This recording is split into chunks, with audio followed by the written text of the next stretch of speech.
तो 7 लोगों की मौत हो चुकी है। ये सभी लोग कार में सवार थे। सड़क हादसा हुआ है। तेजी से आ रही ऑडी कार ने बिजली के खंभे पर टक्कर मार दी, जिसमें से 6 लोगों की मौके पर ही मौत हो गई है। एक व्यक्ति ने अस्पताल जाते समय रास्ते में दम तोड़ दिया। टक्कर इतनी जोरदार थी कि कार के परखच्चे उड़ गए।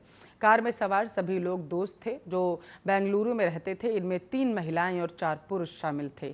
सभी 20 से 30 साल की उम्र के थे। अब सभी शवों का पोस्टमार्टम किया जाएगा। फिलहाल मामला आपको बताते चले आडूगुड़ी ट्रैफिक स्टेशन में दर्ज कर लिया गया है और मामले की जांच की जा रही है। इस बात की भी जांच की जा रही है कि क्या ड्राइवर नशे में था, क्योंकि रोड पूरी तरीके से खाली थी, वहां कोई अन्य वाहन नहीं था। माना जा रहा है कि दुर्घटना लापरवाही, तेज गति से गाड़ी चलाने के कारण हुई। ड्राइवर बहुत तेज गाड़ी चला रहा था, जिस वजह से उसने अपना संतुलन खो दिया था।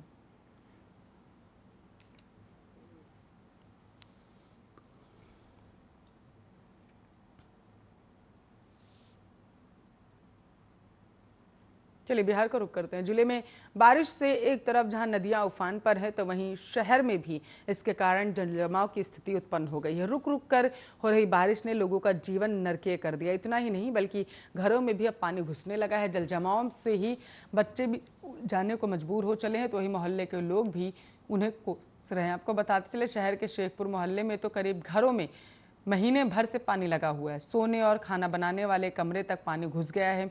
छोटे बच्चों के डूबने के डर से घर से बाहर नहीं भेजते लोग उन्हें। वहीं मोहल्ले के अन्य लोग भी किसी तरह रोजमर्रा के सामान खरीद कर लाते हैं। लोगों ने कहा कि वह किसी तरीके से मुश्किल में जी रहे, क्योंकि घर छोड़कर जा नहीं सकते। दूसरी ओर कोरोना जैसी वैश्विक महामारी को लेकर भी लोगों में अन्य बीमारियों का डर भी अब सताने लगा है।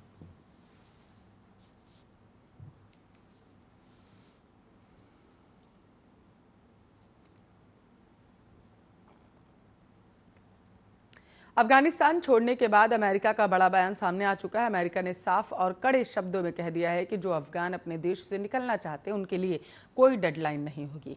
अमेरिकी विदेश मंत्री दूसरे देशों के साथ मिलकर अमेरिकी, अफगानी या अन्य किसी देश के नागरिकों को निकालने का काम जारी रखेंगे। यानी कि अफगानिस्तान में फंसे लोग अगर बाहर निकलना चाहते हैं तो अमेरिकी उनकी हर संभव मदद करेगा।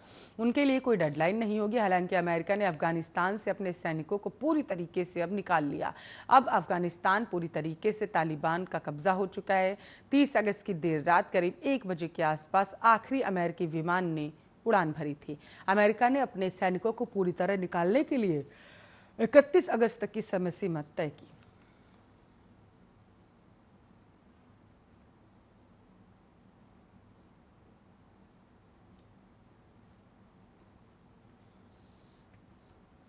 बिहार विधानसभा चुनाव के समय एनडीए ने लोगों से यह वादा किया था कि सरकार बनने के बाद 19 लाख रोजगार और नौकरियों के अवसर दिए जाएंगे।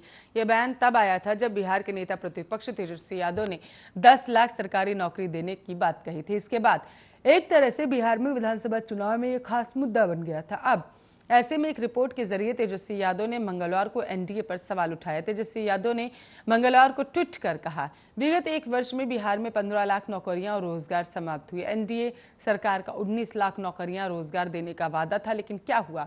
सोचिए, डबल इंजन सरकार के झूठ ने आपके वर्तमान और भविष्य को कैसे बर्बाद कर दिया। उन्होंने कहा कि बेरोजगारी, बेकारी और महंगाई के खिलाफ हमारा संघर्ष जारी रहेगा। दरअसल तेजस्वी यादव ने एक रिपोर्ट को शेयर करते हुए ये बातें कही। उन्होंने जिस रिपोर्ट के साथ ट्वीट किया है उसके अनुसार बिहार में असंगठित में 14.25 लाख रोजगार व संगठित क्षेत्र में 60,000 नौकरियां गई।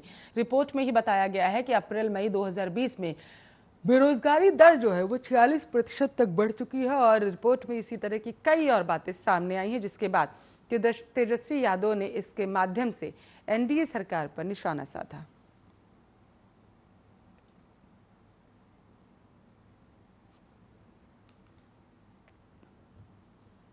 कोरोना की बात करेंगे, केरल का रुख करेंगे, जहां एक तरफ राज्यों में कोरोना केसेस कम हो रहे हैं देश के अन्य राज्यों में, तो वहीं केरल में स्थिति अच्छी नहीं है। आपको बताते चले आने वाले देश भर के कोरोना मरीजों के आंकड़ों में अकेले केरल से 50 से 60% तक के आसपास आंकड़े होते हैं। इसी स्थिति को देखते हुए अब कर्नाटक सरकार ने बड़ा कदम उठा लिया। राज्य सरकार ने तय किया है कि केरल से आने वाले यात्रियों को अब 7 दिन के सरकारी क्वारंटीन में जाना पड़ेगा। क्वारंटीन खत्म होने के बाद एक बार फिर से कोरोना का टेस्ट किया जाएगा और नेगेटिव पाए जाने के बाद ही उन्हें घर जाने की इजाजत दी जाएगी। केरल के राजस्व मंत्री और अशोका ने फैसले की जानकारी देते हुए कहा कि यह एक एहतियाती कदम है जिसे एक्सपर्ट की सलाह के बाद उठाया गया। इसके साथ ही सरकार ने बताया कि केरल से दक्षिण कन्नड़ जिले में प्रवेश के लिए RT-PCR की नेगेटिव रिपोर्ट होना बेहद जरूरी होगा। जिनके पास यह रिपोर्ट नहीं होगी उन्हें चेक पोस्ट से ही वापस कर दिया जाएगा। यह नियम आज से लागू।